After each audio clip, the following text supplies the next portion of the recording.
நம்ம வாழ்க்கையில சில பேர் வருவாங்க. அவங்க நமக்கு யாருன்னு கேட்டா, நம்மளால அதுக்கு பதில் சொல்ல முடியாது. ஃப்ரெண்டுன்னும் சொல்ல முடியாது, லவ்னும் சொல்ல முடியாது. ஆனா, அவங்க இல்லாம நமக்கு அந்த நாள் போகாது. அவங்க கிட்ட நம்ம எதையும் எதிர்பார்க்க மாட்டோம். எக்செப்ட் அவங்களோட சந்தோஷத்த தவிர. ஆனா, அவங்களோட ஒரு சின்ன ரிப்ளை கூட நமக்கு ஒரு பெரிய விஷயமா தெரியும். அவங்க பிஸியா இருந்தா கூட நம்ம வெயிட் பண்ணுவோம். கம்ப்ளைண்ட் பண்ண மாட்டோம். கொஸ்டின் கேட்க மாட்டோம்.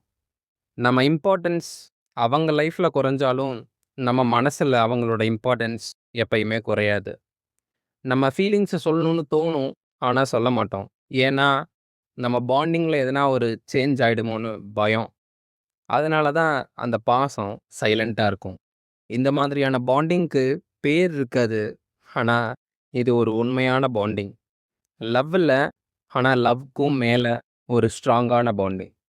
இந்த மாதிரி உங்க லைஃப்ல யாராச்சும் இருந்தாங்கன்னா, அவங்களுக்கு இந்த வீடியோவ ஷேர் பண்ணுங்க. அண்ட் இதே மாதிரி எதனா பத்தி பேசணும்னு நீங்க நெனச்சீங்கன்னா, கமெண்ட் பண்ணுங்க.